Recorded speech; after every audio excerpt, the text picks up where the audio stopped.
Celeste Mercer had never once pulled over for a broken-down truck, and she wasn't planning to start that morning in Red Hollow. The rusted pickup sat blocking the courthouse gate with its dented door hanging crooked, its rear window cross-hatched with a crack that had never been repaired, its pale body wearing years of country road dust. The man crouched under the hood wore a faded work jacket and didn't glance up when she stepped out. "That thing belongs in a scrapyard," she said, loud enough for everyone nearby to hear. Holden Barrett didn't answer. He just reached across to the passenger seat, and when Celeste looked inside, her smile went cold. Stay to the very end to learn why one old badge inside a broken-down truck left a CEO unable to speak. Red Hollow had always been the kind of town people drove through without stopping, a faded grid of two-lane roads and brick storefronts sitting at the edge of a river nobody had thought to develop in nearly 40 years. The welcome sign at the county line still carried the old town motto in letters bleached from navy to washed-out gray, and the courthouse at the center of Main Street looked like it had been built to outlast every argument ever made inside it. Celeste Mercer knew all of this because she had read the briefing packet her team prepared. Satellite images, demographic charts, and a single-page summary describing Red Hollow as a community with significant untapped riverfront potential. She had read it on the drive down and agreed with every word because every number confirmed what she already believed.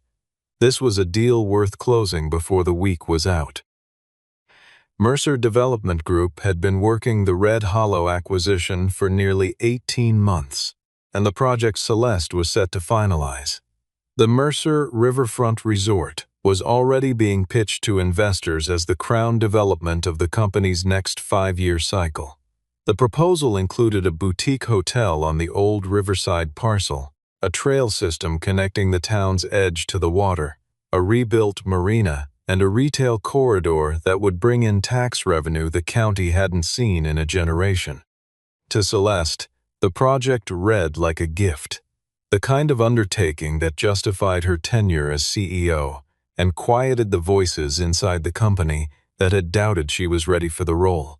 She had taken the position 2 years ago after her father, Preston, passed, stepping into a boardroom that wasn't entirely sure it wanted a 36-year-old woman running a $140 million portfolio, and she had spent every day since proving those doubts unfounded.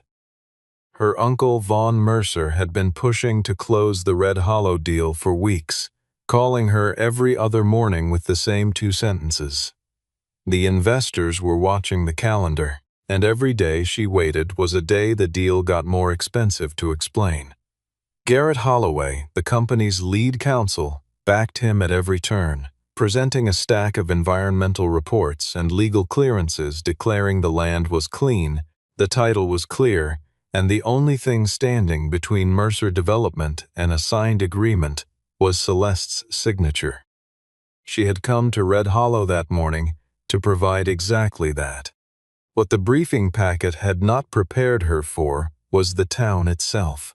The way the sidewalks were still full of people who had lived there for decades, who knew the names of the trees lining Main Street, who had raised families in houses within walking distance of the river. The packet described a community in decline, but what Celeste saw through the car window looked less like decline and more like a town holding its breath. She noticed hand-painted signs in several shop windows. "Our roots aren't for sale," and "Red Hollow is not for rent." She told herself those were the work of a vocal minority, the kind of resistance every development project encountered and every development project outlasted. The courthouse parking area was nearly full by the time her driver pulled in, because the town meeting had drawn more residents than anyone at the company had anticipated. And that was when Celeste Mercer first saw the old pickup truck, battered, rust-spotted, sitting directly across the entrance gate with its hood propped open and its hazard lights blinking in slow, indifferent rhythm. The man under the hood was Holden Barrett, though Celeste didn't know his name yet and wouldn't have paused over it if she had. She recognized his type from a dozen other towns where Mercer Development had come in to do business. The local who arrived at the meeting with a grievance he'd been nursing for years, wrapped in work clothes, and the kind of quiet the wrong sort of person mistakes for submission. He was tall and lean, with grease on his knuckles, and a posture that said he was used to doing things the hard way. His jacket had faded to a gray-green that had probably been hunter green when new, and the truck looked like it had been held together for years by stubbornness rather than the quality of its parts. Celeste stepped out of the car with the bearing of someone who expected an obstacle to resolve itself promptly, and when it didn't, she turned to the small cluster of people nearby. A few town employees, a couple of older residents who had walked down from the meeting, and made her voice carry. "Does anyone know whose truck this is?"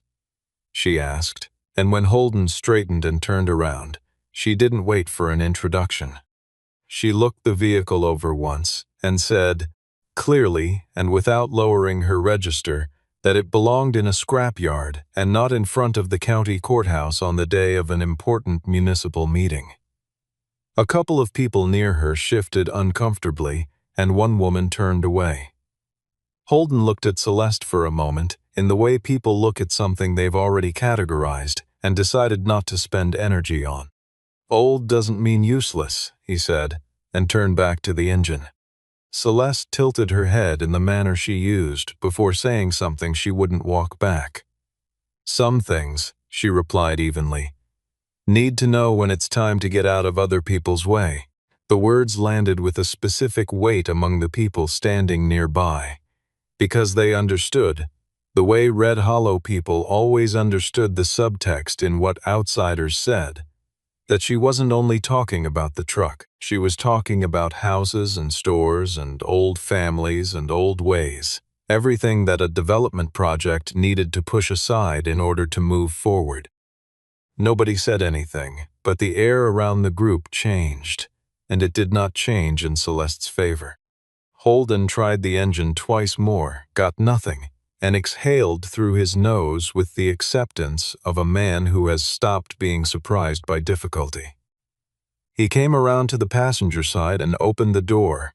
It swung out with the low, reluctant groan of hinges that had never been properly lubricated, and reached inside for the folder of documents he'd brought to the meeting, the formal written objection to the Mercer acquisition he had spent 3 evenings preparing.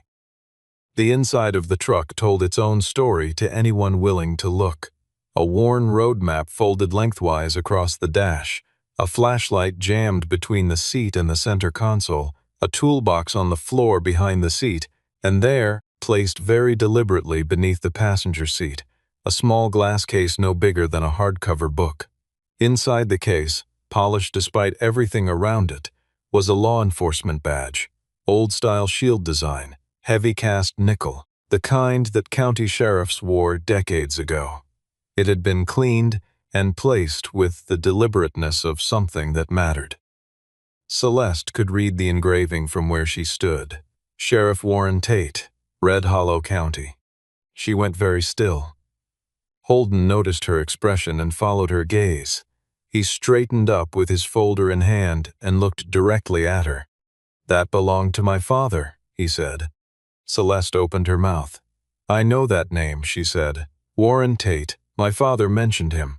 Holden's jaw tightened by a fraction, and his voice, when he answered, came from somewhere much colder than irritation.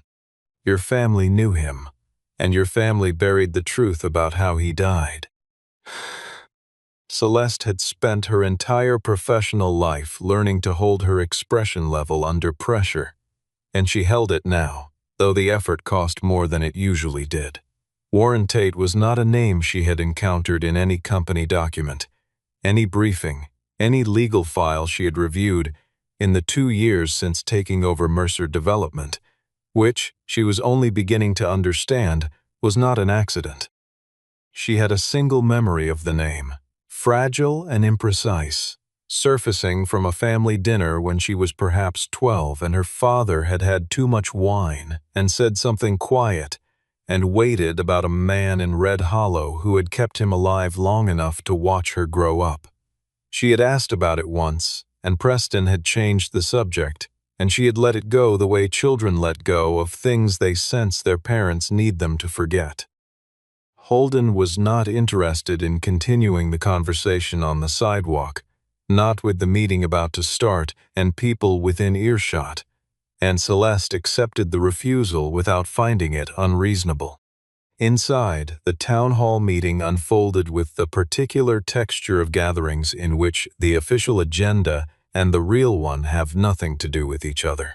Celeste presented the riverfront resort proposal in the polished, investor-ready language her team had refined over months, describing job creation and infrastructure improvement and economic revitalization that was hard to argue against on paper. But the room pushed back in ways the presentation hadn't accounted for. Residents stood and described a storage yard that had once been operated by a Mercer-affiliated company on the eastern edge of town, and said the soil near the old warehouse had made people sick, and said their land had been devalued under circumstances that had never fully made sense to anyone who lived through it. Garrett Holloway fielded each objection with the calm efficiency of a man who had fielded the same objections many times before, citing resolution agreements and statutory limitations, and the absence of actionable legal claims against the current acquisition. He was very good at making legitimate grievances sound like administrative inconveniences, and Celeste had always admired that quality in him without examining what it required him to be. Holden rose from the third row, placed the glass case containing his father's badge on the table near the front, and told the room that Sheriff Warren Tate had opened a formal investigation into the old Mercer warehouse before his death, and that the investigation file had disappeared from county records within months of Warren's passing. A few of the older residents nodded slowly, the way people nod when someone says aloud a thing they have always known and never expected anyone to confirm in public. Vaughn Mercer, seated near the front, described Warren Tate as an overzealous local officer whose incomplete work had never produced actionable findings and whose memory was being used to obstruct legitimate commerce. The word overzealous landed in Holden's face like a palm strike, and he absorbed it without moving, but something behind his eyes went very flat. Celeste, watching Vaughn watch Holden, noticed a specific quality in her uncle's gaze, not the impatience of a man being inconvenienced, but the calculation of a man identifying a threat he had encountered before in a slightly different form. After the meeting, Celeste's attorney, Delaney Brooks, found her in the courthouse corridor and said 6 words that reframed everything Celeste thought she knew about the afternoon. Warren Tate's name was in her father's sealed files. Celeste asked Delaney to pull the serial number from the badge and run it through county records, treating it as standard due diligence and telling herself that was exactly what it was. Delaney came back 2 hours later with the expression she wore when what she'd found was too precise to be coincidental. The badge number matched a case file from the county sheriff's office that had been officially sealed and then logged as destroyed in a records purge 16 years earlier, the same year Warren Tate died. A badge from a case that no longer officially existed, preserved in a glass case and kept in the cab of a truck that had never been worth stealing, was either a grieving son's irrational attachment to a dead father's memory, or it was the last physical anchor of an investigation someone had worked very hard to erase. Holden's garage sat at the eastern edge of town where the road from asphalt to gravel without ceremony, a corrugated metal structure with 2 bays and a hand-lettered sign faded to the point where the name was more suggestion than text. He was working on a customer's sedan when Celeste arrived, and he wiped his hands on a cloth and said nothing when she pulled up, which she took as permission to stay. A small girl appeared briefly at the side door, 8 years old, wearing a yellow rain jacket 2 sizes too large and carrying a backpack with a cartoon dog on it, who said, "Hey, Dad," without seeming particularly surprised by a stranger in a blazer standing in her father's garage. Holden told her the Hendersons next door were expecting her, and she left with the unhurried confidence of a child who trusts completely in the reliability of her father's arrangements. The truck was parked in the second bay. Holden opened the tailgate and lifted the bed liner to reveal a wood panel fitted into the truck bed floor, a hidden compartment, hand-built, the grain of the wood carefully sealed against moisture. Inside were a spiral-bound investigation notebook written in a leftward slanting hand, a manila envelope containing photographs of the old Mercer warehouse from multiple angles, a hand-annotated map of the groundwater lines running beneath the Red Hollow property, and a cassette tape sealed in a Ziploc bag.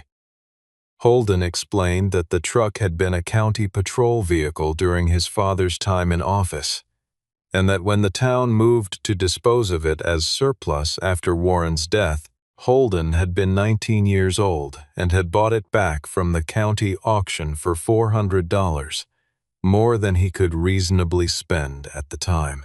He had spent years maintaining it by hand and kept driving it not because he couldn't afford better, but because he knew his father had built something inside it that was waiting for the right moment to matter.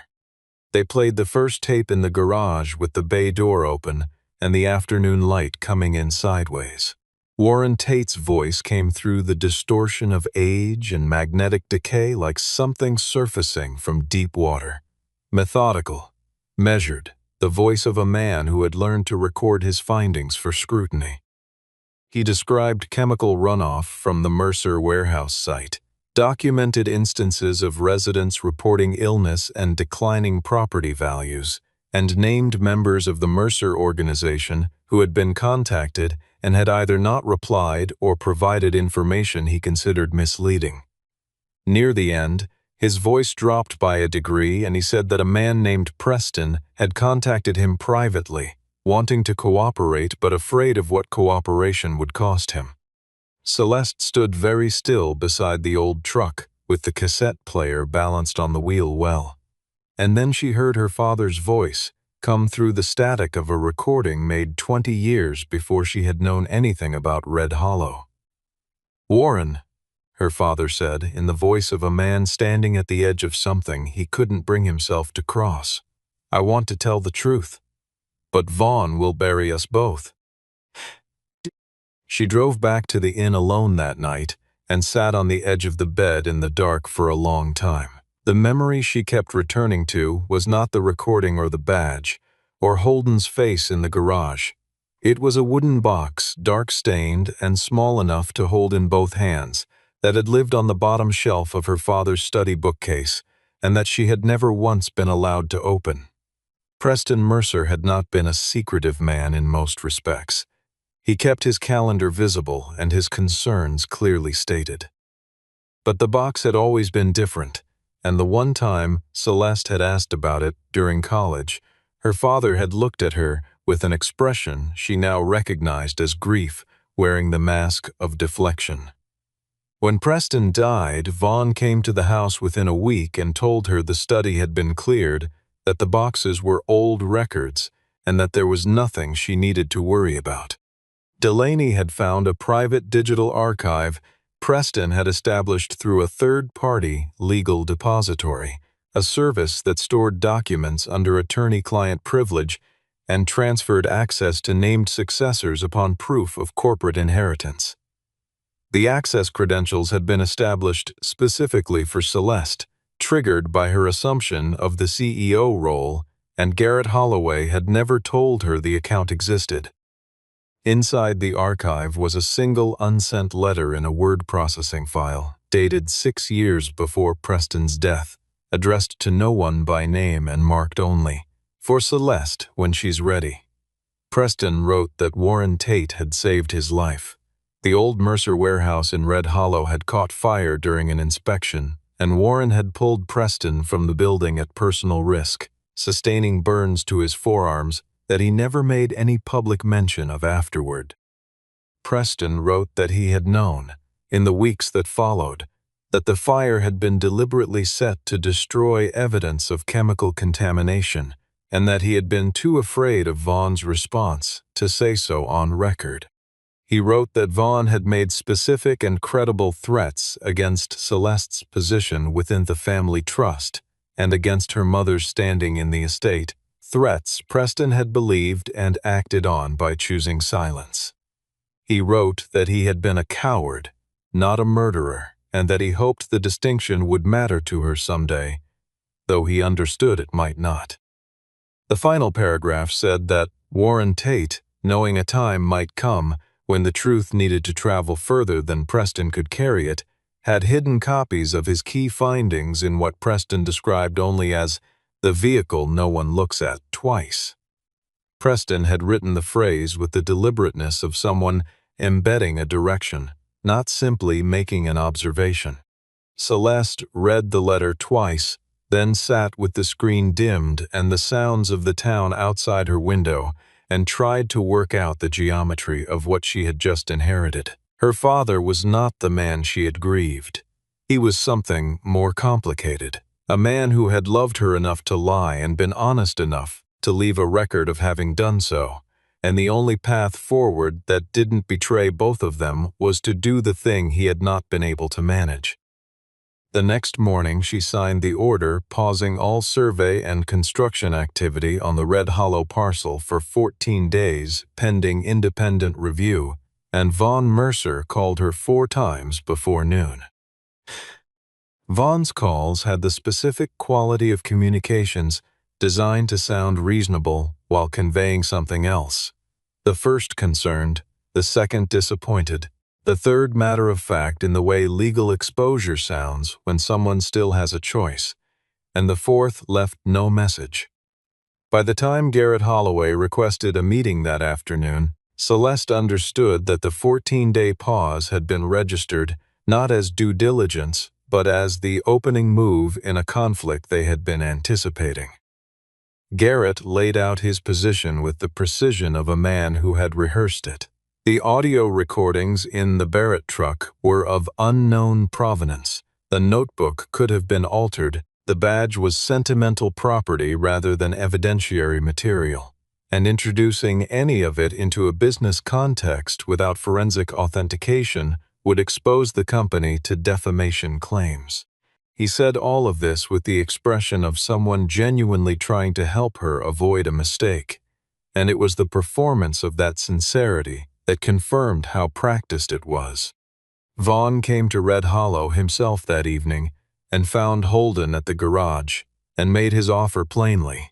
He would purchase the truck at a price that exceeded its mechanical value by a significant margin, frame it as compensation for the inconvenience of having the Barrett family caught up in what he called a property negotiation that had gotten emotional, and ensure the matter was handled quietly without further disruption to Piper's life, which he mentioned with the delicacy of a threat that doesn't need to complete its own sentence.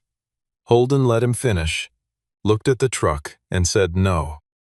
He said it once, without elaboration, and waited for Vaughn to leave.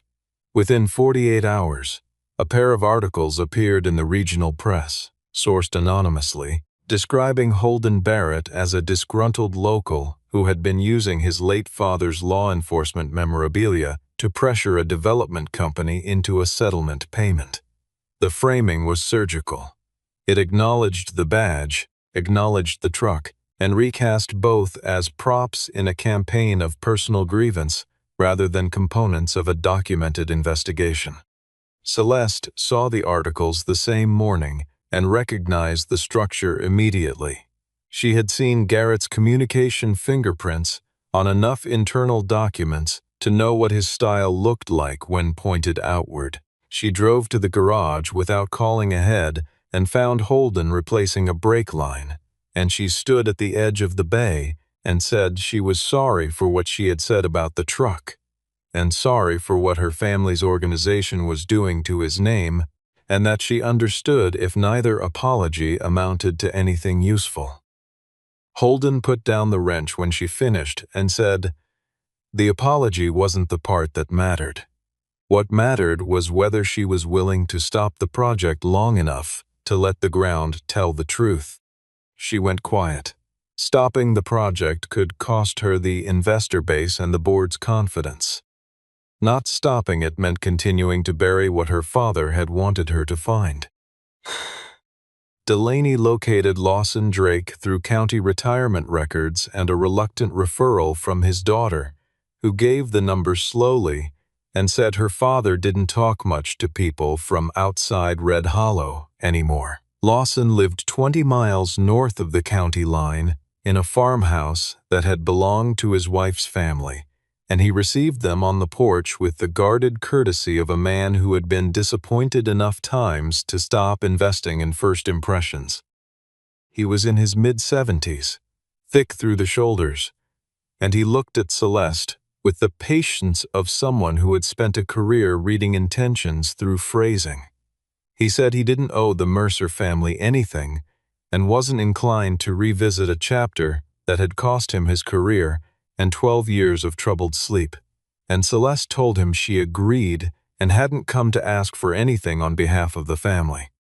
She set the glass case with Warren's badge on the porch railing between them, and Lawson looked at it for a long time without speaking, the way people look at objects that carry weight beyond their dimensions. And then his posture shifted by some quiet internal degree. He said Warren Tate had been the best officer he had ever worked beside, not the most decorated, not the most tactical, but the most careful, which in his experience was the quality that actually mattered when the thing being investigated had money behind it. Warren had collected soil samples from the property perimeter and cross-referenced them against county groundwater surveys, finding consistent evidence that chemical runoff from the warehouse had been migrating toward the eastern residential plots for years. When he brought the preliminary findings to the county administrator, he was told the matter would be reviewed. 3 weeks later, the warehouse caught fire. 2 weeks after that, Warren's investigation file was listed as destroyed in the blaze, and Lawson said he had been the one to tell Warren the file was gone, and that Warren had looked at him and said, "Good thing I don't keep things in one place." Warren died 8 weeks after the fire in what the record listed as a single-vehicle accident on a rural road he had driven 4 times a week for 15 years, on a clear night with dry pavement, in a vehicle that had recently passed inspection. Lawson said he had looked for evidence that could be brought before a court, and that the looking had eventually cost him his position in a way that was technically legal and deliberately thorough. He went inside and returned with a small brass key on a plain ring and set it on the porch rail beside the badge.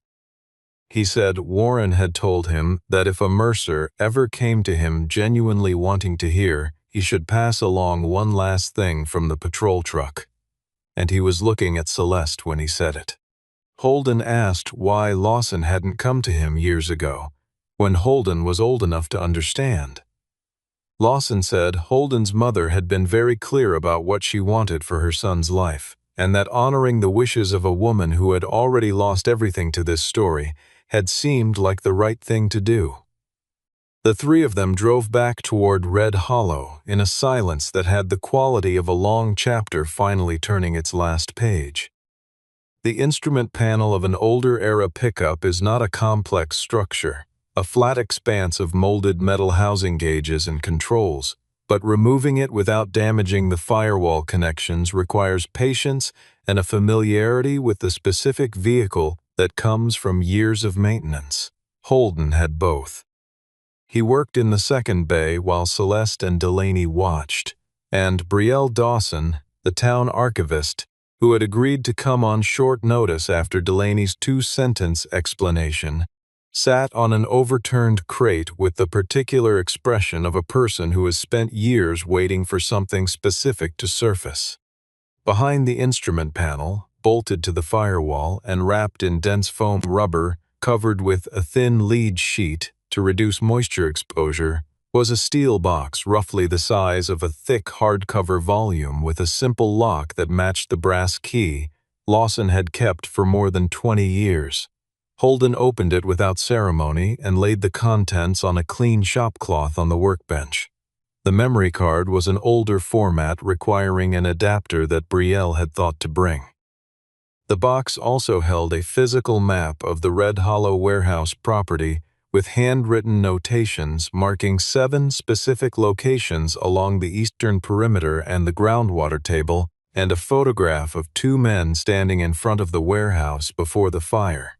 One recognizably Warren Tate in his department uniform, the other a younger man whose face Celeste knew from old family photographs, with the slightly unfamiliar quality of people photographed before they became the version of themselves you grew up with.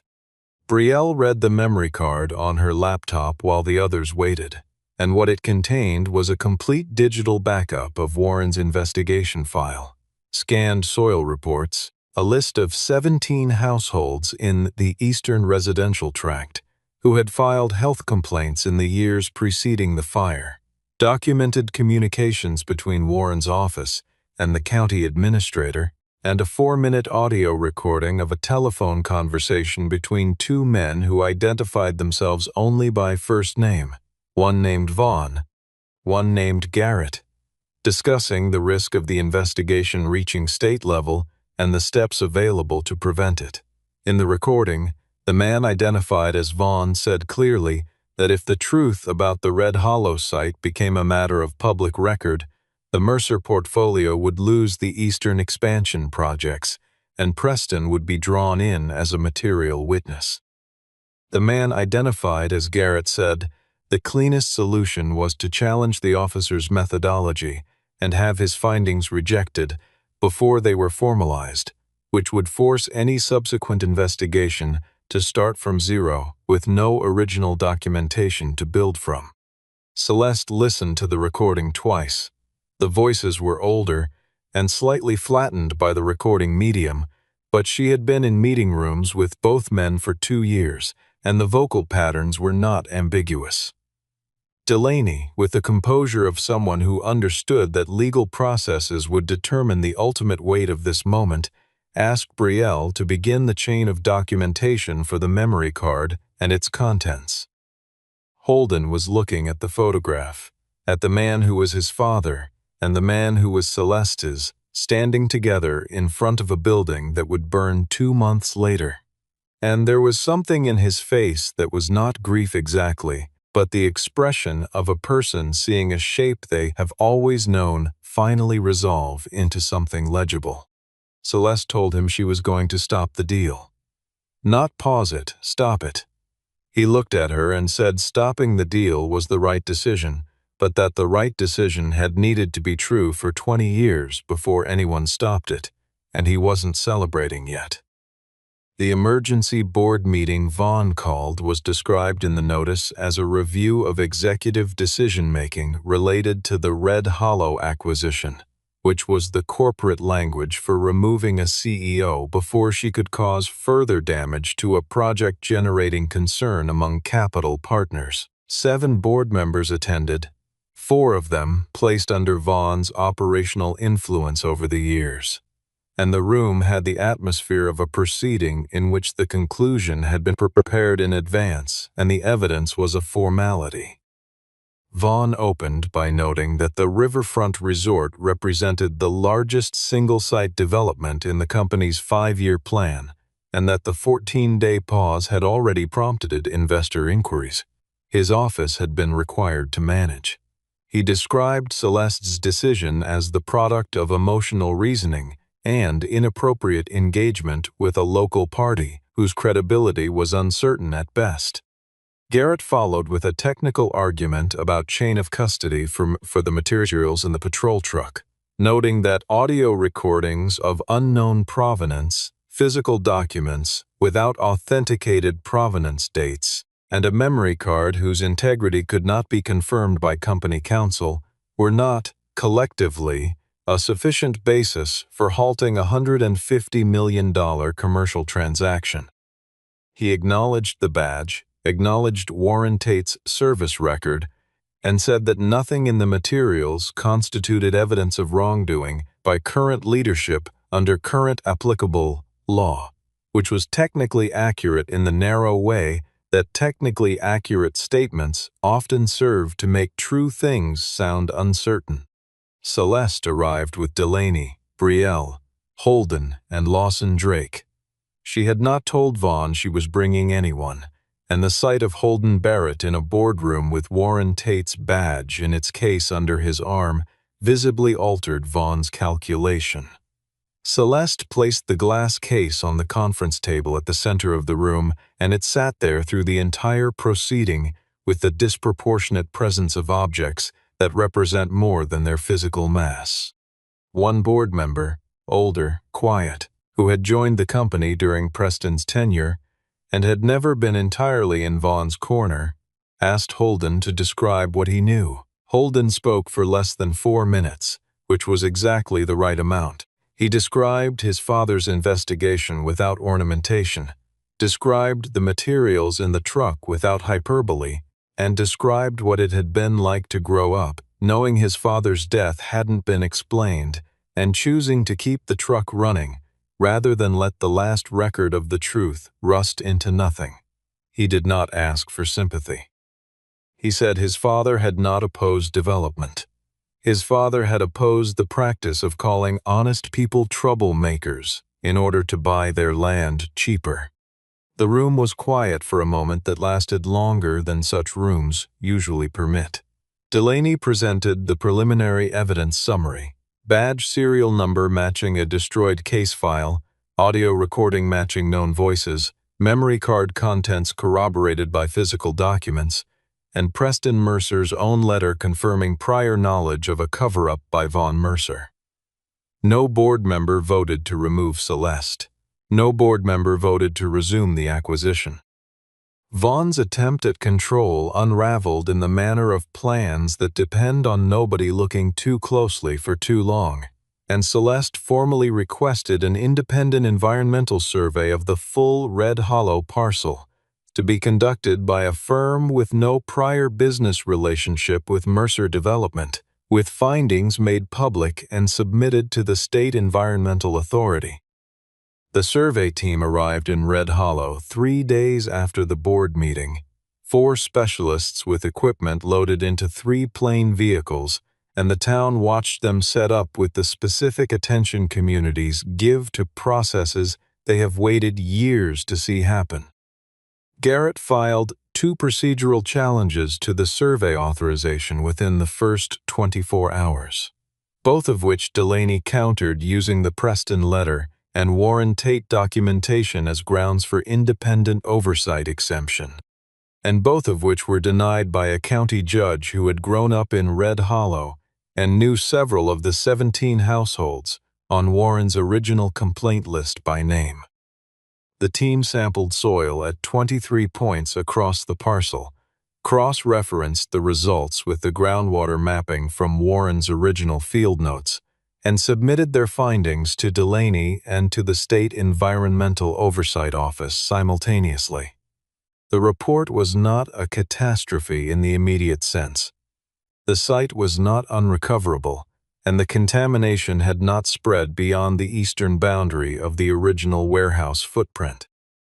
But it confirmed what Warren had found 20 years before. Residual chemical compounds consistent with the types of materials stored in the warehouse were present in the soil at levels exceeding safe construction thresholds. The previous environmental certification submitted with the Mercer acquisition proposal had not surveyed these specific zones, and building on the site without remediation would expose future occupants to long-term health risk from groundwater migration.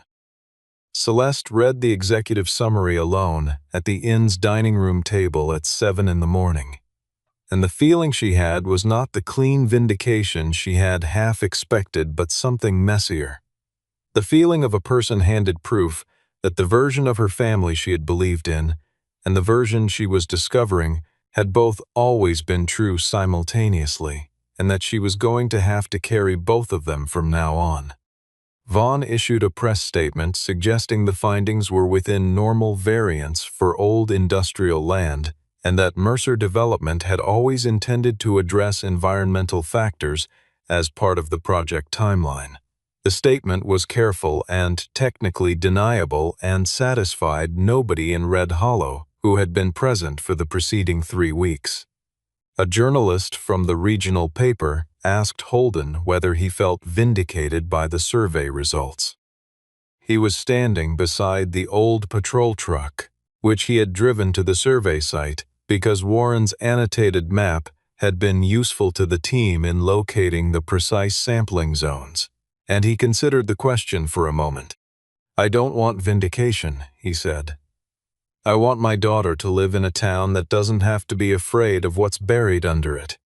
The sentence traveled in the way the right sentence sometimes travels when said by someone who isn't performing, the way of things that are simply, plainly true. The public conversation about the Mercer acquisition shifted in the days that followed, not because of any coordinated effort, but because the survey report was a public document, and the people of Red Hollow were capable of reading it themselves. Holden was not transformed into a folk hero. He remained the mechanic who fixed cars at the eastern edge of town and drove his daughter to school in an old truck with a badge on the passenger seat. But the quality of the town's regard for him changed from the quiet sympathy communities, give people they've watched, carry a burden too long, to something more specific, the respect given to someone who turned out to have been right. Celeste issued a public statement the following morning announcing the indefinite suspension of the Mercer Riverfront Resort project and the company's commitment to full environmental remediation of the Red Hollow parcel before any commercial development could proceed. She acknowledged that prior environmental assessments submitted with the acquisition proposal had been incomplete and that the company was undertaking an internal review of how that had occurred. The internal review Celeste commissioned with the board's formal authorization moved faster than Vaughn had expected, partly because Delaney was conducting it, and partly because, once the board had declined to support the cover at the board meeting, the paperwork infrastructure of the concealment became visible in the way hidden things become visible once the light has moved. Delaney found a secondary land acquisition entity that had been quietly registered in a state with favorable disclosure requirements, with ownership tracing to a holding structure that included Vaughn Mercer and 2 business associates carrying no formal relationship to Mercer Development, a structure positioned to receive a portion of the Red Hollow parcel through a post-closing land transfer at a price reflecting the pre-remediation value of contaminated land, substantially lower than the value the site would carry after a resort was built and surrounding property appreciated accordingly. The design was not complex, but it was careful.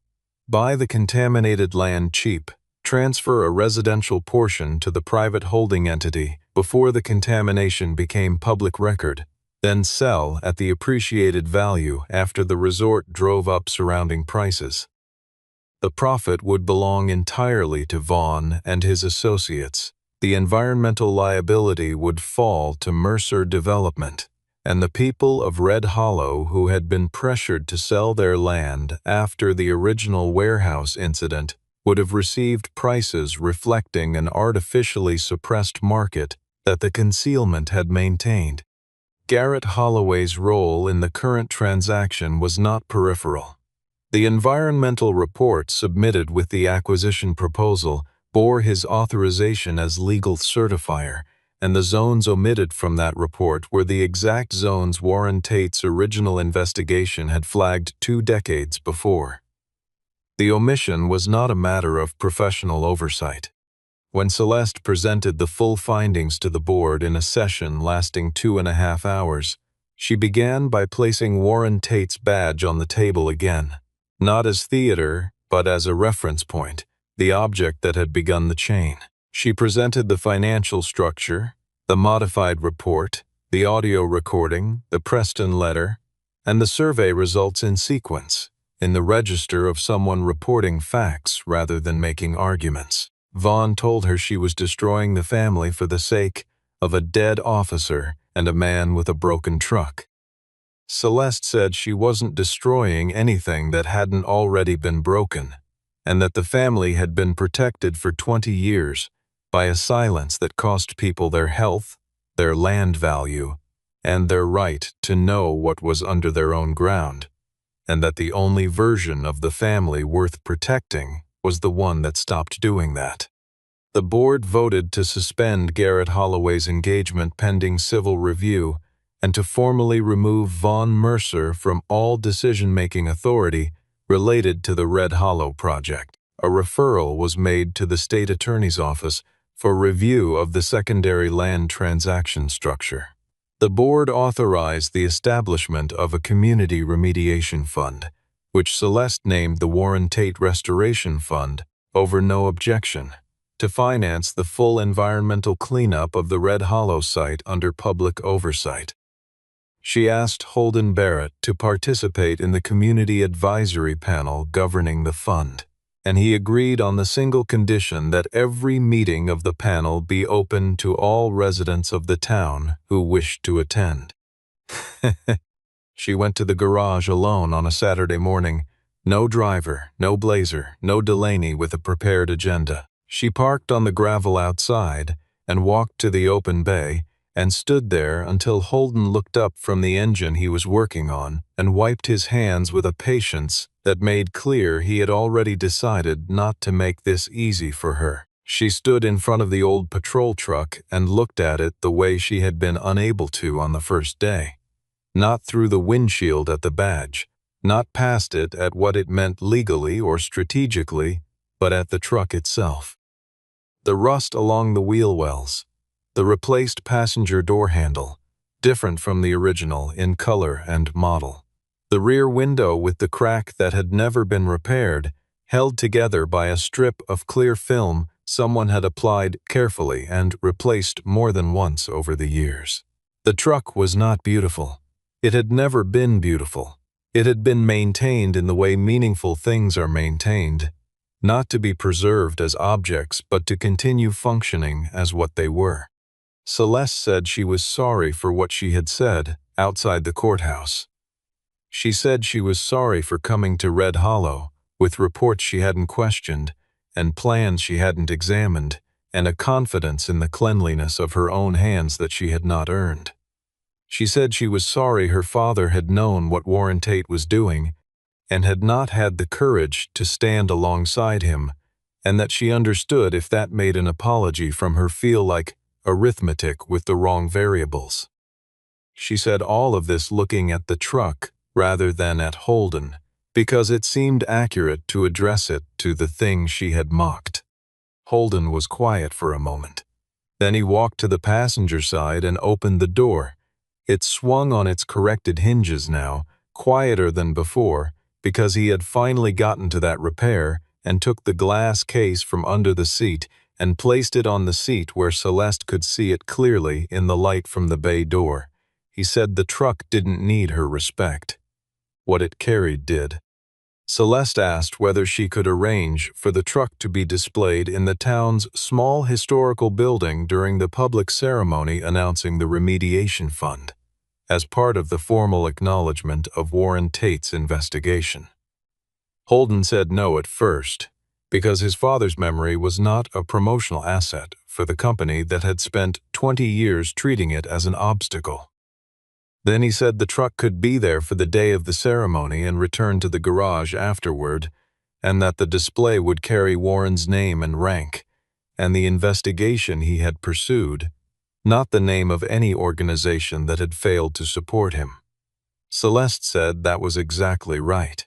Piper came around from the back of the garage, backpack over one shoulder, and asked whether her grandfather's truck was going to be famous. Holden looked at her and said it wasn't going to be famous. It had just, finally, been heard. Celeste smiled because it was true, and because the phrase applied to more than the truck, and because she understood that Red Hollow had been waiting its whole quiet life to say the same thing. Several months after the board meeting, after the remediation contracts were signed, and the county had formally acknowledged Warren Tate's investigation in its public records, Red Hollow held an outdoor gathering in the space in front of the old warehouse site, now fenced and marked with remediation equipment, and a project sign bearing the name of the Warren Tate Restoration Fund in letters large enough to read from the road. The gathering was not a celebration in the conventional sense, because there was too much in the history of that ground for easy celebration, but it had the quality of a collective exhale, a community setting down a weight it had carried for a long time without ever being able to name it precisely. Celeste remained the CEO of Mercer Development. The board concluded that the documented manipulation by Vaughn and Garrett, the withheld archive, the modified environmental reports, the concealed financial structure, established clearly that the failures had not originated with her judgment. She changed the company's standard operating procedures for historical site acquisitions, requiring independent community impact review, environmental history research extending back a minimum of 30 years, and disclosure of any prior regulatory or legal activity affecting the parcel. Some development partners who had worked under the previous model found other firms. The ones who stayed were, she found, the ones worth working with. Holden continued to operate his garage, drive the old patrol truck to work and appointments, and attend the monthly open meetings of the Community Advisory Panel, where he never spoke longer than necessary and never failed to say what he actually thought. Piper was in 3rd grade and had recently told him she wanted to be either a veterinarian or a mechanic, and he said both were excellent choices and she had time. At the outdoor gathering, Celeste spoke to the assembled residents and named Warren Tate clearly, described his investigation accurately, and acknowledged that the Mercer organization had benefited from a silence his death had enforced. She said the town was owed more than a remediation fund, but that a fund was a start, and that the company's future relationship with Red Hollow would be measured not by what it promised but by what it proved over time. People listened without applause, which was the appropriate response and which she understood as such. Holden stood near the edge of the gathering with the glass case in his hands, and after the formal portion of the day was over, he placed it on a small table in the temporary display that Brielle had assembled. The badge sat under a single directed light, clean and specific, the engraving catching the beam. Sheriff Warren Tate, Red Hollow County.